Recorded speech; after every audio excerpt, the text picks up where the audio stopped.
Pasca tragedi pengeroyokan bos rental mobil hingga tewas, Desa Sumbersoko, Kecamatan Sukolilo, Pati, Jawa Tengah, banjir stigma negatif.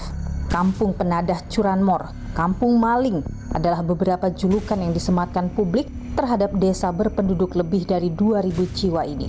Situasi yang sempat mencekam makin menguatkan cap buruk ini. Benarkah Desa Sumbersoko seperti yang dituduhkan? Saya, Nilu Puspa, mencari jawabnya. Kita kasih paham buat orang yang kurang paham. Kita hajar buat orang yang kurang ajar. Syukurlah bos, jangan main-main di sini.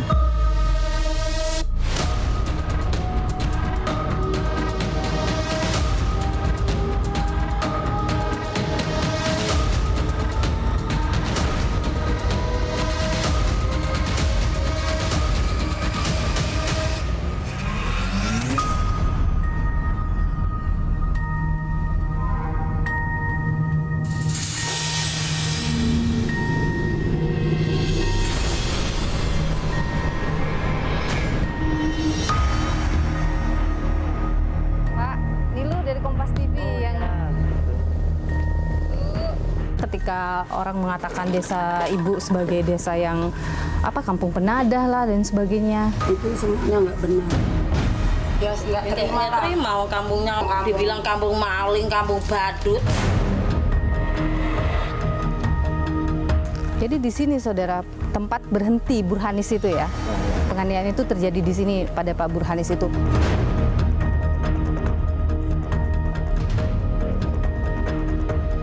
Jadi ini masih ada sisa-sisa kendaraan yang dibakar waktu itu ya. Saya tadi berkeliling masih ada kendaraan-kendaraan yang tanpa plat. Kenapa bisa masih ada kendaraan-kendaraan seperti itu? Ya baik.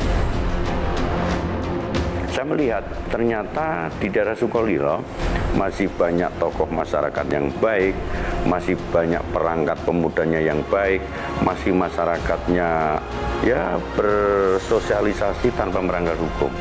Banyak beredar isu bahwa memang di sana polisi saja katanya enggan masuk karena ada banyak pelaku kejahatan di situ. Konfirmasi Anda? Udah.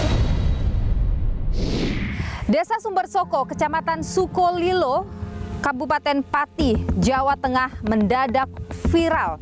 Sebuah tragedi kelam terjadi di desa ini. Korbannya seorang bos rental mobil asal Jakarta bernama Burhanis. Burhanis telah melaporkan kehilangan mobilnya ke polisi sejak Februari lalu. Namun tidak ada titik terang. Hingga akhirnya Burhanis bersama 3 rekannya nekat menyambangi desa Sumbersoko, tempat di mana mobilnya terdeteksi alat pelacak GPS. Naas saat Burhanis hendak mengambil mobilnya, warga berteriak maling. Aksi main hakim pun terjadi. Nyawa Burhanis tak tertolong. 3 rekannya alami luka parah. Sementara mobil yang dipakai dibakar warga.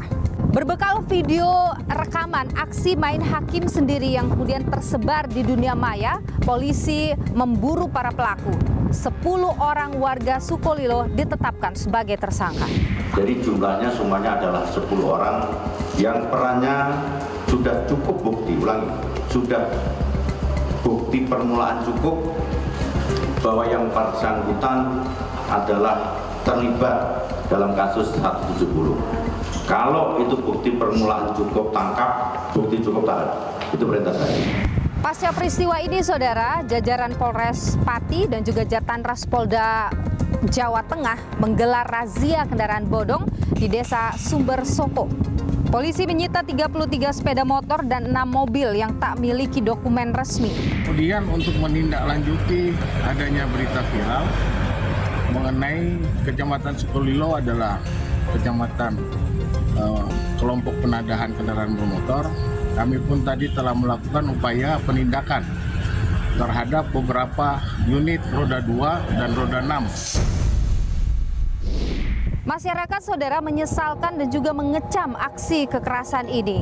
Julukan Kampung Penadah dan Sarang Maling tersemat untuk Desa Sumbersoko. Bahkan julukan tak pantas ini disematkan warganet dalam aplikasi penunjuk arah Google Maps Desa Sumbersoko. Tak cukup sampai di sini, sejumlah masyarakat juga disebut lakukan aksi boikot terhadap warga Pati. Sejumlah pengusaha rental menolak konsumen ber-KTP Pati. Beredar kabar pula, klub bola asal Pati kesulitan dapatkan sponsor.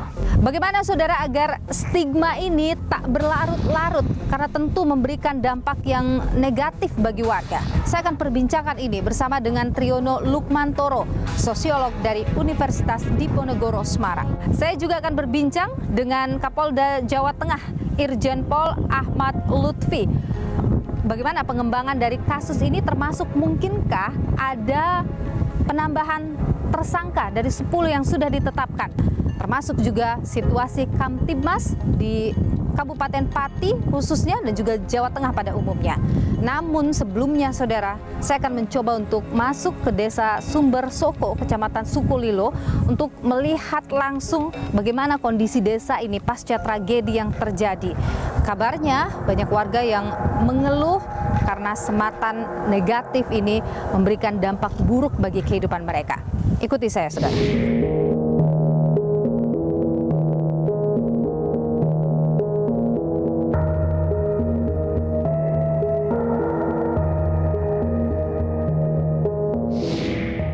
Saudara, saya sudah sampai di Desa Sumbersuko, Kecamatan Sukolilo, Kabupaten Pati, Jawa Tengah.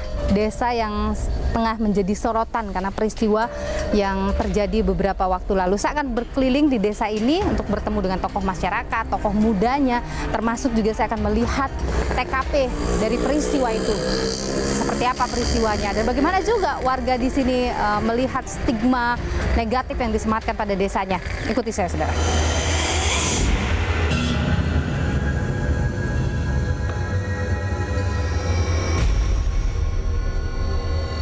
Pak Niluh dari Kompas TV yang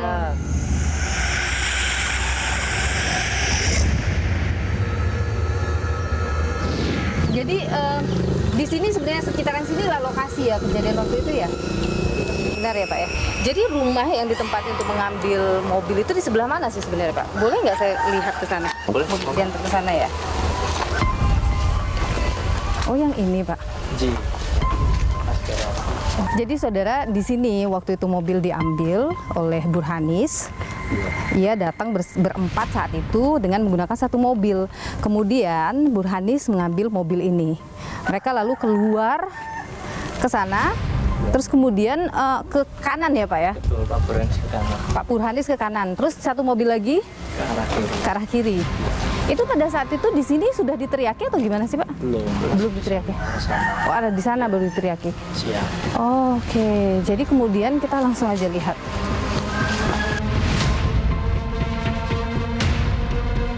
Jadi berdasarkan informasi saudara, mereka di Pak Burhanis dihadang, Pak Burhanis kemudian lari ke arah sini. Di sini dua tempat yang berbeda untuk lokasi pengeroyokan waktu itu, yakni Pak Burhanis di sebelah sini ya Pak ya, di tempat dekat musola itu, kemudian tiga orang lainnya itu di hutan ya Pak, Di sebelah timur lagi. di sebelah timur lagi, Kita 200 meteran lah. 200 meter. Kemudian mereka terus lari ke arah hutan itu, yang kemudian jalan buntu. Iya. Iya. Seperti itu. Saya akan tunjukkan tempat yang lokasinya itu, saudara. Nah, yang dekat musola.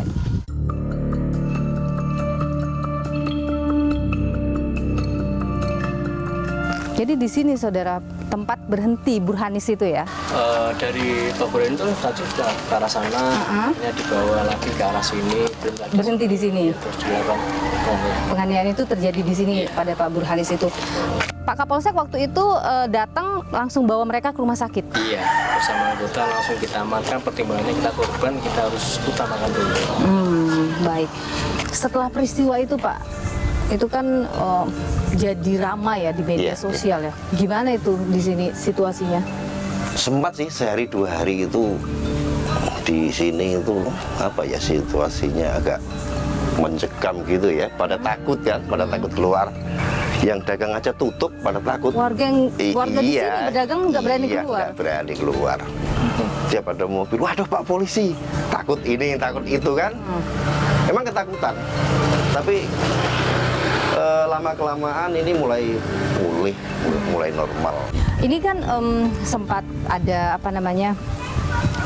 Saya tidak tahu apakah masyarakat sini juga cukup mudah mengakses internet karena Iya. di internet itu kan sepertinya desa Bapak ini dianggap agak menyeramkan Iya. gitu. Itu pasti warga terluka. Bagaimana Pak warga menanggapi yang seperti itu di Kalau warga Sumber Suko sih kebanyakan kan petani ya, orang awam ya, nggak begitu inilah kalau masalah stigma jelek di Google Map itu mau dicap kampung apa, kampung ini ya, kampung itu nggak begitu pengaruh. Yang penting sini itu segera kondusif, aman. Sebenarnya juga nggak ada apa ya kejadian-kejadian itu malah nggak pernah ada ya, baru kali ini di Sumber Suko. Jadi sebelumnya tidak pernah ada kasus seperti itu Tidak terjadi di sini. Sumber Suko kalau data Pak Kapolsek Yuna hijau ya Pak ya, Sumber Suko. Kalau yang mobilnya diambil itu Pak Burhanis mengambil mobil itu apa keterangannya, pembelaannya dia Pak? Pembelaannya dia kan ngambilnya kan nggak izin, nggak itu kan, lah kan otomatis kan dicari orang mobilnya kan, dicari. Itu dia menyewa mobil itu Saya nggak tahu kalau itu. Oh nggak tahu Saya ya. nggak tahu. Tidak ada penjelasan dari Tidak yang ada pemilik penjelasan. mobil ya. Taunya kan miliknya. Oh. Wong orang sini, sekitar sini kan kalau orang desa itu beli sesuatu hal pasti kendurian, bancaan atau selamatan. Lah tetangga sini kan ya diundang selamatan semua toh. Oh. Ya tahunya kan miliknya Pak Aris, kan gitu. Makanya ketika ada yang mengambil, Ya. warga kemudian menduga itu adalah aksi pencurian itu ya. Karena juga nggak ada omongan ini, omongan itu, permisi atau apa kan tidak. Burhanis tidak juga bertemu dengan ketua RT di sini waktu itu ya. Itu nggak ada ya. Tidak didatangin ya Tidak, pada saat itu ya. Saya boleh berkeliling kali ya Pak? Boleh, melihat silakan, Desa-desa silakan. apa masyarakat di sini ngobrol-ngobrol dengan mereka. Boleh Monggo, Pak, silakan, ya? silakan.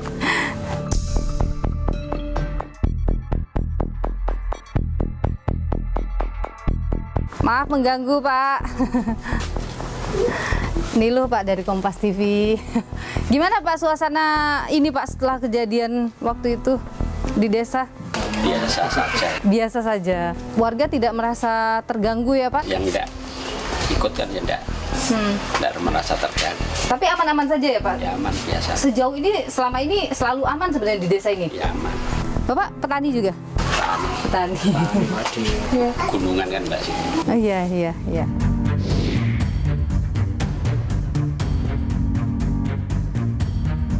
Tapi tidak ada ini ya Pak, resistensi lah ya ketika pelaku-pelakunya kemudian ditangkap. Tapi Nggak ada ya? sini tidak ada gejolak, tidak ada apa. Sini masih guyur rukunnya tinggi. Makanya kalau ada tetangga merasa ada repot, tetangga semua tetap ikut bantu. Kayak kejadian kemarin kan ada pencurian kayak gitu kan, tetangganya kan repot itu namanya. Ya semuanya harus dibantu. Budaya sambatan masih berlaku di Sumber Suko. Oke. Maaf ya Bu mengganggu. Keng Sukolilo itu. Saya juga masih akan berkeliling lagi saudara, termasuk juga bertemu dengan tokoh pemuda dari sini juga, dari Desa Sumber Suko, untuk tahu bagaimana pandangannya juga terkait dengan stigma yang selama ini disematkan pada desa ini. Ibu ada di sini waktu kejadian itu Bu? Ibu nggak terima dong Bu disebut seperti Ya itu? nggak terima kampungnya masa dibilang kampung maling, kampung badut.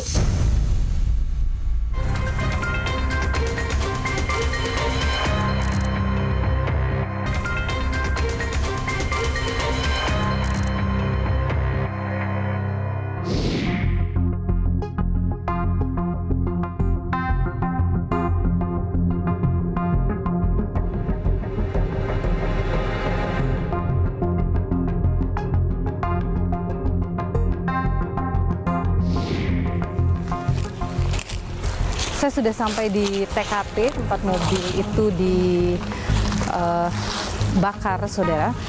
Ada Pak Kasat Reskrim Polres Pati bersama saya di sini. Pak Kasat. Ya Mbak. Jadi ini Pak ya lokasi pembakarannya. Ini buntu loh ini Pak. Sebenarnya ini bukan jalur kendaraan nih sepertinya. Ya betul. Jadi memang setelah mengambil kendaraan antara Honda yang membawa Honda Mobilio, korban saudara Burhanis dengan 3 korban lain yang membawa Sigra itu terpisah jalan. Oke. Kemudian yang Sigra menuju ke sini karena ditiraki maling, mereka panik, ada jalan yang bisa dilewati, kemudian tiba-tiba tembus sampai sini, kemudian mentok, tidak ada jalan lagi, kemudian mereka semua turun dari mobil dan berlari. Oke. Jadi ini masih ada sisa-sisa kendaraan yang dibakar waktu itu ya? Betul. Sekarang situasi kondusif, Pak? Untuk di wilayah Desa Sumber Soko sendiri sudah kondusif. Sukolilo? Untuk wilayah Sukolilo juga kondusif. Sudah kondusif ya, Pak? Tidak ada. Kalau dari Polres Pati, apakah memang sering menerima aduan soal kehilangan atau kejahatan-kejahatan terkait dengan penipuan mobil dan sebagainya? Ya baik, jadi terkait dengan kendaraan-kendaraan tersebut, seperti kejadian di sini, itu biasanya laporannya bukan di wilayah Pati, Mbak. Jadi seperti yang kejadian Honda Mobilio yang terjadi kemarin, itu kan laporannya di wilayah Jakarta Timur. Untuk di wilayah sini sendiri, kami sendiri jarang untuk menerima laporan atau pengaduan terkait dengan adanya kehilangan kendaraan. Namun kami memang juga sudah pernah mendampingi beberapa kesatuan kepolisian lain untuk kaitannya dengan kegiatan penyitaan atau penangkapan terkait dengan kendaraan. Saya tadi berkeliling masih ada kendaraan-kendaraan yang tanpa plat misalnya. Itu apa pembelanya? Kenapa bisa masih ada kendaraan-kendaraan seperti itu? Ya baik, jadi kalau di wilayah pedesaan seperti ini memang banyak kendaraan yang sudah dimodif karena digunakan oleh masyarakat sehari-hari untuk bekerja seperti yang kita lihat, untuk bekerja di perhutanan, ladang segala macam, sehingga supaya bisa digunakan kendaraan melintas, jadi dimodif seperti motor trail seperti itu. Tadi saya ketemu kendaraan itu bukan yang modif ya Pak, kendaraan baru begitu yang tidak pakai plat, itu gimana itu Pak penjelasannya itu? Ya baik, jadi terkait dengan di jalan raya juga saat ini dari personil Polresta Pati, bukan hanya Satreskrim, baik itu Satuan Lalu Lintas juga Satuan Samapta, juga saat ini sedang gencar juga Mbak melakukan upaya-upaya razia kendaraan, khususnya kaitan dengan kendaraan yang tanpa disertai dengan dokumen-dokumen lengkap. Oke. Sekarang sudah kondusif, artinya apakah polisi masih terus berjaga-jaga atau gimana? Dalam konteks saat ini kami sedang melakukan upaya kaitan dengan pengejaran para pelaku. Oke, masih ada yang buron? Iya, betul, masih ada yang kita kejar. Kemudian juga dalam konteks juga saat ini seperti dengan kendaraan, kami melakukan upaya-upaya tadi seperti razia, kemudian juga melakukan penyelidikan dan penyidikan terkait dengan kendaraan-kendaraan tersebut. Baik. Terima kasih Pak Kasat Reskrim Polres Pati, Kompol Alvan, sudah berbagi informasi di Niluh. Sehat selalu Pak. Sama-sama Mbak.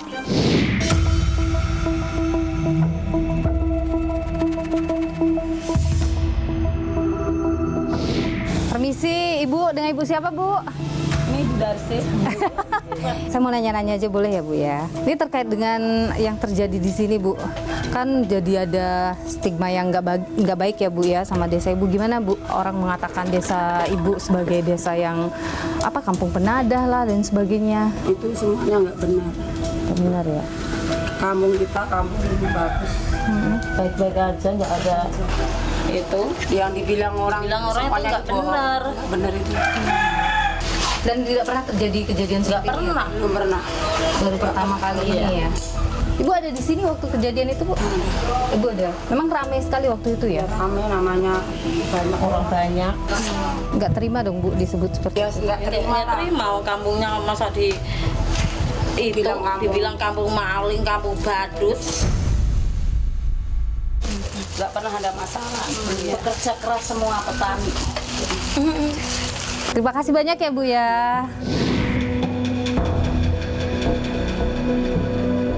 Halo Mas Hajar. Halo Mbak Niluh. Sehat? Alhamdulillah sehat. Oke, terima kasih sudah kasih saya waktu. Gimana Mas Hajar situasi di desa setelah kejadian itu? Warga sudah beraktivitas seperti biasa sih Mbak.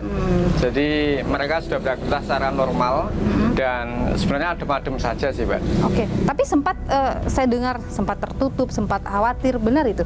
Ya kalau di area TKP, Awal-awal itu. ya di area TKP sekitar TKP ya warga mungkin shock ya atau apalagi setiap hari kedatangan orang-orang asing dalam tanda kutip, ada yang media, ada yang dari kepolisian, ada yang dari TV, ada yang dari vlogger, YouTuber itu pada ke TKP itu mereka melihat orang asing tuh kayak apa ya, mungkin tekanan psikologisnya ada, kena mental lah Mbak ya. Bahkan kawan saya itu kan juga ada yang punya usaha apa namanya, setiap bulan tanggal 15 itu kan narik wifi, kan bayar wifi itu kan. Ketika dia datang itu ketuk-ketuk itu orang warga sekitar itu ada yang takut. Ada yang takut sampai pintunya itu sampai ditutup gitu. Ini kan kemudian jadi ada stigma negatif ya di tengah masyarakat. Bahkan kalau di Google Maps sampai sekarang masih ada tuh tulisan kampung penadah dan hal-hal yang tidak baik lah begitu. Besar pengaruhnya kalau Mas dengar dengan mungkin teman atau sesama anak muda sini, besar tidak pengaruhnya stigma ini ketika keluar? Ya sangat berpengaruh Mbak. Contoh lah, kebetulan istri saya kan juga punya usaha semacam jual beli online gitu kan. Itu reviewnya dari Google Map-nya itu dikasih bintang 1 semua itu sampai segitunya. Kemudian kebetulan kan saya juga mengelola sosial media. Itu hujatan-hujatan dari komentar netizen itu wah barbar sekali lah itu. Tapi juga saya memaklumi karena ada sebab pasti ada akibat juga. Kemudian juga ini baru saja kemarin Mbak, kita kan mau delivery makanan dari luar Mbak ya, makanan dari luar kota itu kan. Kita mau naruh sini aja, kita pesen ini secara online itu di cancel sama mereka sampai segitunya. Padahal ya kalau mereka tahu keadaan di sini sebenarnya masyarakatnya ramah-ramah sih Mbak, masyarakatnya baik-baik. Jadi yang kejadian kemarin itu ya memang sangat disayangkan, terjadi secara ya khilaf yang sangat disayangkan sekali itu. Tapi itu kasuistis ya? Ya kasuistis, spontanitas juga Mbak warganya itu. H-2 sebelum kejadian itu memang di desa sebelah, namanya desanya itu Tompe Gunung. Itu ada 8 rumah yang memang terjadi kasus pencurian. Jadi 8 rumah yang di kejadian pencurian di Tompe Gunung itu membuat warga di sini was-was jadinya. Ya, makanya orang Tompe Gunung itu dengar berita itu mereka pada ke lokasi, ke TKP. Padahal itu pelakunya itu banyak dari sana ya? Iya, 10 tersangka, 6 diantaranya itu warga Tompe Gunung itu. Jadi bagaimana Mas sekarang warga di sini kemudian memulihkan stigma negatif itu? Ya kalau untuk saat ini dalam jangka dekat ini kita yang kena kan nggak hanya Sukolilo, nggak hanya Sumberjo, tapi kan kabupaten secara keseluruhan. Jadi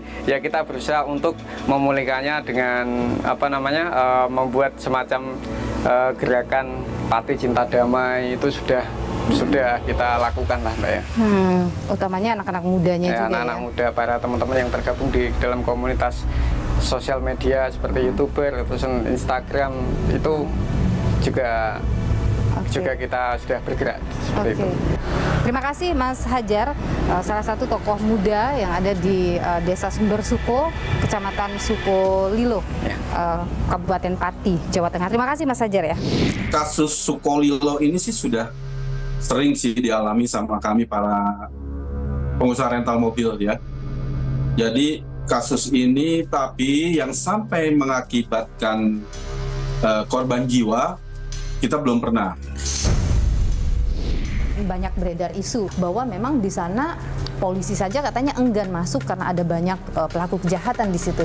Konfirmasi Anda soal itu? Jadi begini.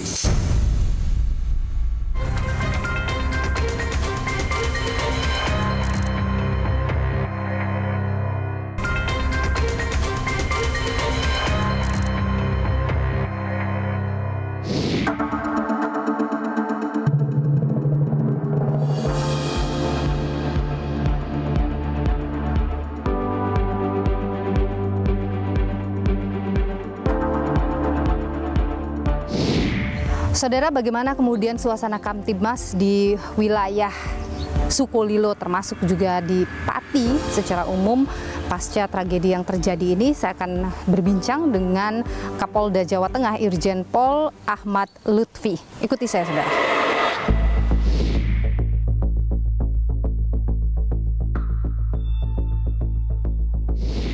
Sudah bersama saya Kapolda Jawa Tengah Irjen Pol Ahmad Lutfi. Pak Kapolda, terima kasih sudah bersama Niluh. Sehat selalu Pak Kapolda. Selamat siang, sehat. Terkait dengan perkembangan kasus Sukolilo Pak, bagaimana perkembangannya, termasuk apakah ada potensi penambahan jumlah tersangka dari 10 yang sekarang? Untuk kasus Sukolilo sekarang masih kita amankan ya, kita lakukan upaya paksa 10 orang. Dengan bukti 10 orang itu penyidik kita sudah mengantongi beberapa nama yang itu nanti kita jadikan suatu rangkaian, suatu peristiwa sehingga di Sukolilo akan benar-benar terang benderang pelaku yang melakukan 170 di Sukolilo itu sendiri. Oke, ini kan kalau kita lihat video amatir saat itu ada banyak ya warga yang berkumpul di sana. Itu apakah kemudian sudah juga mereka yang semua ada dalam video diperiksa? Tidak serta-merta video itu kita justifikasi mereka tersangka. Video merupakan salah satu alat bukti petunjuk. Di samping ada keterangan lain, saksi, kemudian persesuaian daripada video dan keterangan yang lain, yang tentu tugas polisi adalah menggali apakah di antara video kemudian persesuaian saksi itu ditemukan adanya bukti yang cukup atau bukti permulaan yang cukup. Bisa saja bahwa video tidak semuanya orang akan melakukan tindak pidana. Ada yang hanya menurun dari jauh, ada yang bergerombol dan lain sebagainya. Sehingga justifikasi inilah yang menjadi dasar kita.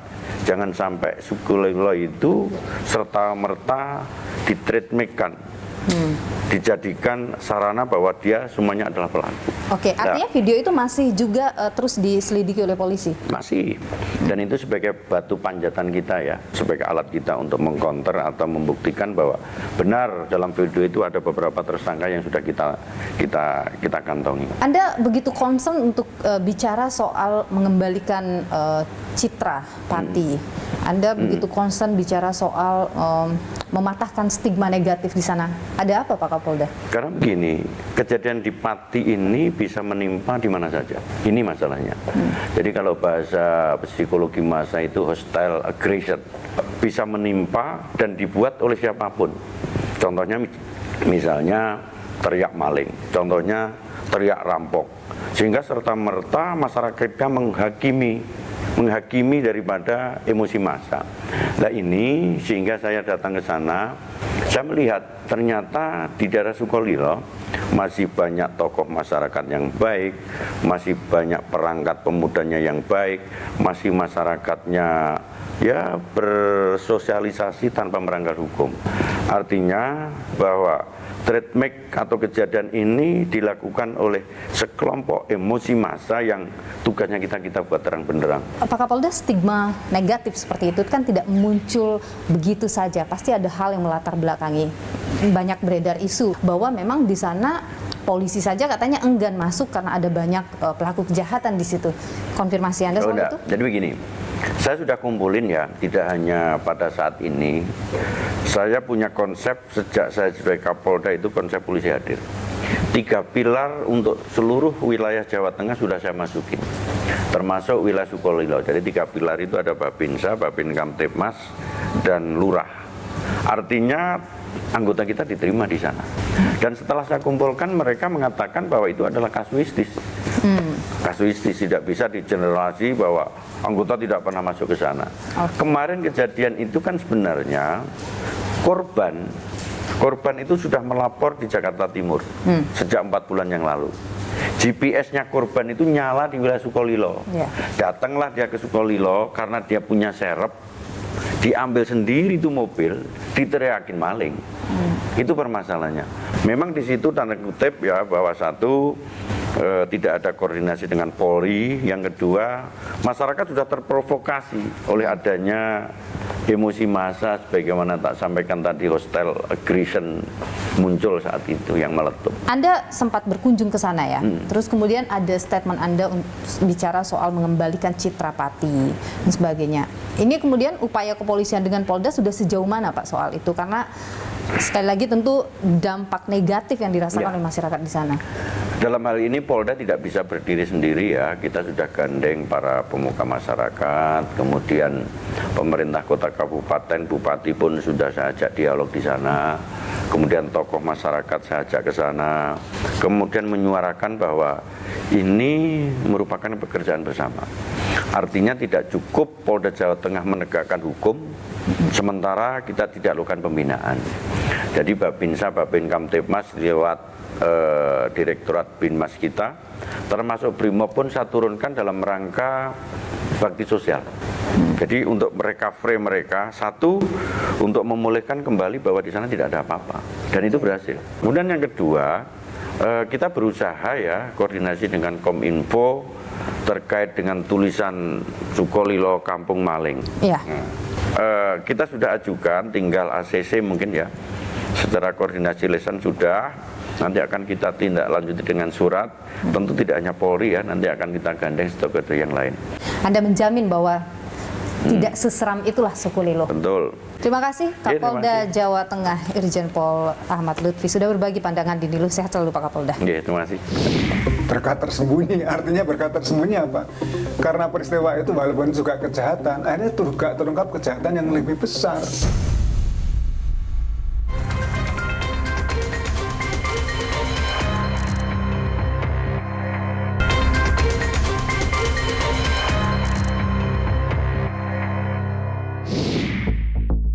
Kita pastikan bahwa di wilayah Sukolilo dan sekitarnya tidak lagi tanda kutip menjadi drag mix sebagai kampung bla bla bla bla bla. Stigma terlanjur disematkan pada desa Sumber Suko, Kecamatan Sukolilo, Pati, Jawa Tengah. Bagaimana kemudian harusnya memulihkan stigma ini agar warganya tentu tidak mendapat dampak yang negatif. Saya akan perbincangkan ini bersama dengan sosiolog dari Universitas Diponegoro Semarang, Triyono Lukmantoro. Ikuti saya. Sudah ada di hadapan saya sosiolog dari Universitas Diponegoro Semarang, Triyono Lukmantoro. Pak Triyono, terima kasih sudah bersama Nilu. Sehat selalu Pak Triyono. Ya, baik. Kita bicara soal Sukolilo, spesifiknya Sumber Suko ya, desa Sumber Suko yang saat ini mendapat stigma begitu negatif, utamanya di media sosial. Anda melihat stigma seperti itu, seberapa besar itu berpengaruh pada penduduknya? Iya, saya mau mengklarifikasi dulu konsep stigma. Stigma pasti negatif, Mbak. Jadi kalau stigma negatif itu justru redundant dan semakin membebani masyarakat. Nah, saya kira memang ini semua gampang menjalar, apalagi dengan cap-cap yang bombastis. Kampung bandit, kampung perampok, apalagi kampung penadah dan sebagainya seperti itu.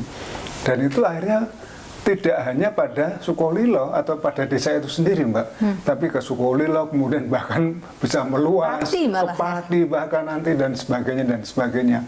Mungkin iya, tapi memang harus ditelusuri lagi lebih dalam.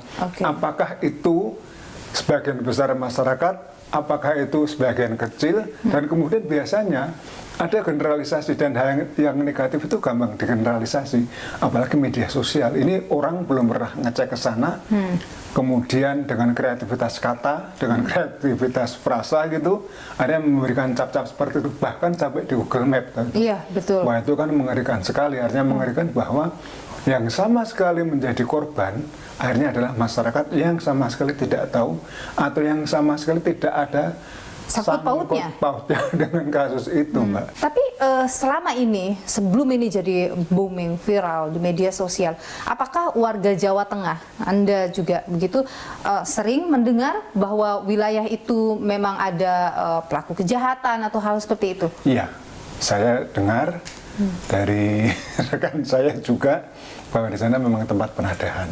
Kayak seperti showroom akhirnya. Ada mobil, ada sepeda motor sekian banyak dan sebagainya. Dan terbuka loh, Mbak.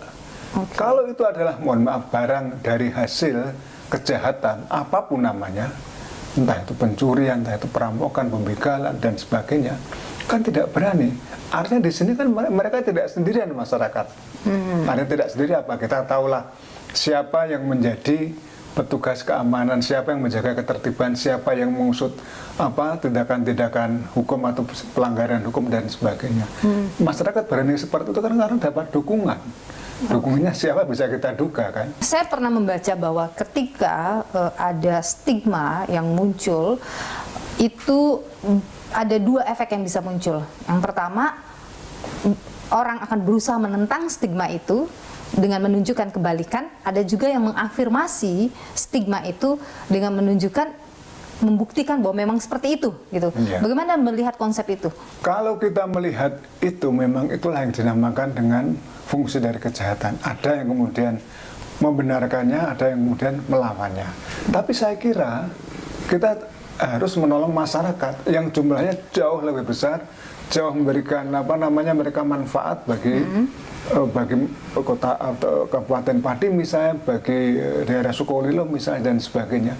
Jadi sebaiknya stigma-stigma yang katakan saja memberikan aib, memberikan keburukan, label-label yang tidak pasti atau dalam bahasa sosiologisnya mendiskreditkan itu harus ditentang menurut saya. Dan cara menentangnya ya dengan bantuan masyarakat itu sendiri, pemerintah, polisi, terutama media. Kalau kita ngomong ini kan pencitraan, sebenarnya masyarakat tahunya dari mana sih? Dari media istilah-istilah ini.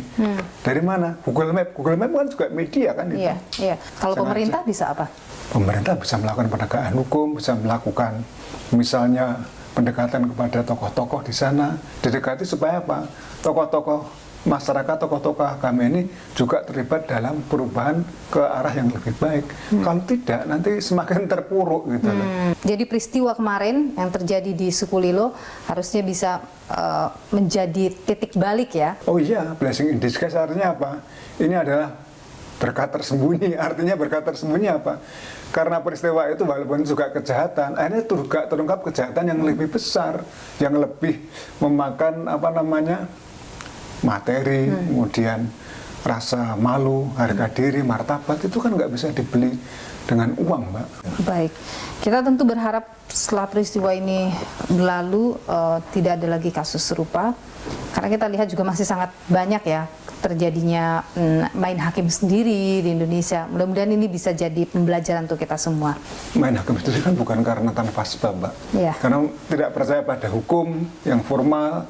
Kemudian ya namanya main hakim sendiri gitu kan, akhirnya masyarakat membuat peradilan sendiri dan itu karena ketidakpercayaan pada lembaga-lembaga sosial, hukum dan sebagainya itu yang membuat masyarakat jadi marah. Jadi ini evaluasi menyeluruh menurut Anda? Oh iya, sangat. Jangan hanya bebankan evaluasinya pada masyarakatnya, tapi polisi, pemerintah juga harus sadar berarti ada kekurangan. Iya, di situ. betul. Terima kasih Pak Triyono Lukmantoro, sosiolog dari Universitas Diponegoro sudah berbagi pandangan di Niluh. Sehat selalu, Pak. Iya, terima kasih, Mbak. Kasus main hakim sendiri bukan kali ini saja terjadi. Sejumlah perilaku serupa tak sedikit yang sebabkan nyawa melayang. Mengapa hal ini terus berulang? Ulasannya hadir usai jeda.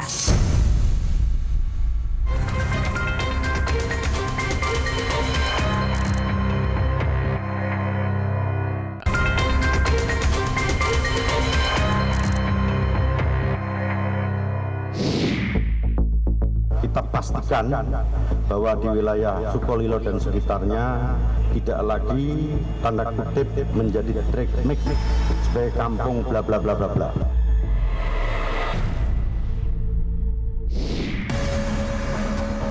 Kasus main hakim sendiri yang menewaskan Burhanis di Sukolilo, Pati, Jawa Tengah hanyalah satu dari banyaknya kasus serupa yang pernah terjadi.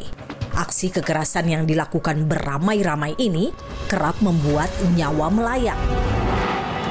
23 Januari 2022, kakek berusia 89 tahun tewas dikeroyok massa usai diteriaki maling.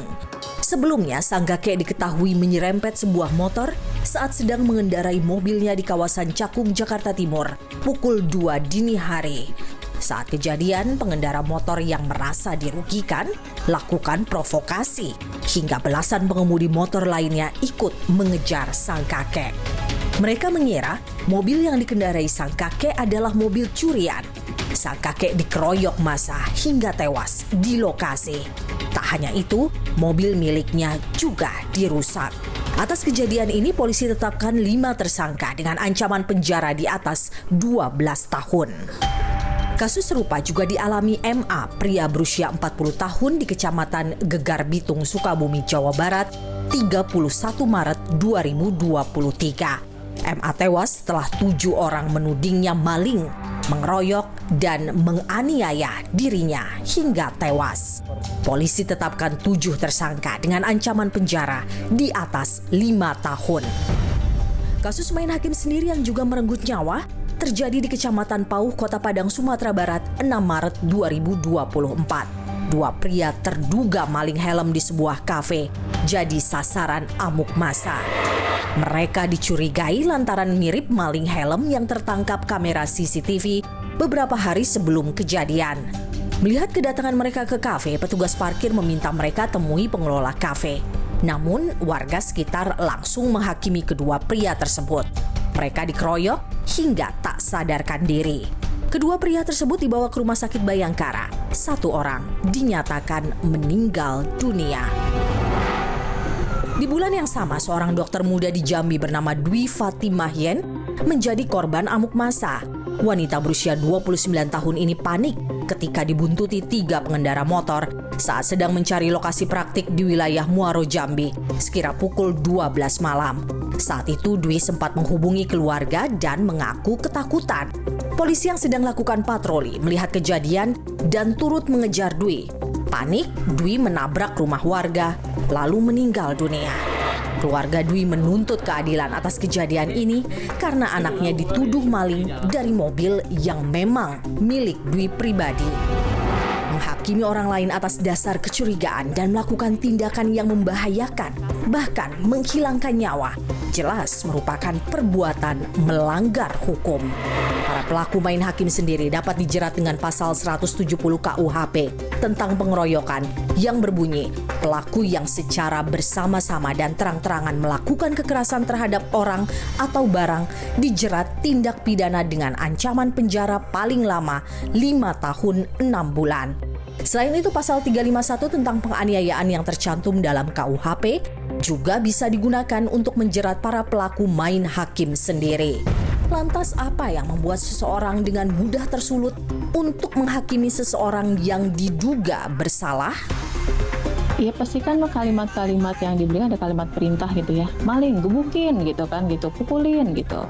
Nah itu kan adalah kalimat-kalimat yang seperti itu ketika kita dengarkan dalam keadaan dimana kita nggak mindfulness gitu kan, gitu. Rasanya seperti ada kewajiban untuk harus bantu gitu ya.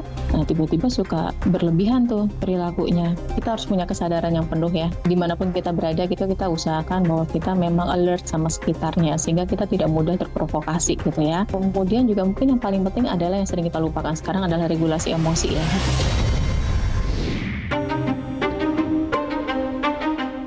Aksi main hakim sendiri disebut sebagai bentuk kurangnya rasa percaya pada penegakan hukum.